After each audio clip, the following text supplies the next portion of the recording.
क्या आपने कभी गहराई से देखा है ध्यान और एकाग्रता में यह बुनियादी अंतर? एकाग्रता तो प्रतिरोध है, विचार भटकता है और आप उसे वापस खींचते हैं एक चीज पर सिमटने के लिए। यह संघर्ष है, लेकिन ध्यान ध्यान में कोई संघर्ष नहीं, कोई मैं नहीं जो नियंत्रण करे। समझिए, जब आप पूरे होते हैं, शरीर, मन, हृदय, रोम रोम से सजग, तो प्रतिरोध का कोई स्थान नहीं। और प्रतिरोध तभी है जब डर है, न पाने का डर, न बनने का, न अनुभव न कर पाने का। सुन रहे हैं ना आप इसी क्षण? क्या यह ध्यान है? वह ध्यान जहां कोई सुनने वाला नहीं, बस सुनना, पूरा मन, पूरा शरीर, बिना किसी दीवार के। तब आप पाएंगे ध्यान में केंद्र नहीं होता। जैसे गहन रुचि के क्षणों में वहां मैं गायब हो जाता है और यह मस्तिष्क कितना अद्भुत है।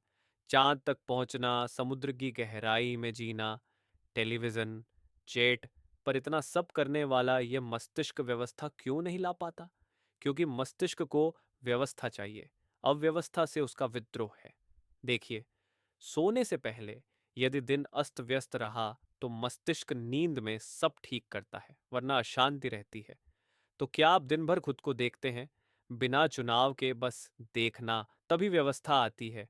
और व्यवस्थित मस्तिष्क ही संवेदनशील है। ध्यान करने की बात नहीं, न ही यह कोई अभ्यास है, कल से ध्यान दूंगा जैसा।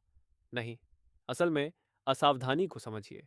जब मस्तिष्क जान ले कि वह कितना बेखबर है, वही जागरूकता ध्यान बन जाती है। क्या आप समझ रहे हैं? यही तो वह रहस्य है जिसकी तलाश हर मनुष्य करता है, चाहे वह कम्युनिस्ट ही क्यों ना हो। कभी कभी वह भी आकाश देखता है, बादल, पेड्डन की सुंदरता। और सुंदरता कहाँ है? वस्तु में नहीं। खैर, ये बात फिर कभी। जब मस्तिष्क पूरी तरह सजग है ध्यान में, तो मन की समग्रता में एक गहन शांति है। यह शांति जबरन नहीं लाई जा सकती। ये तब आती है जब आप स्वयं को इतना गहराई से जान लेते हैं कि कोई विकृति नहीं रह जाती।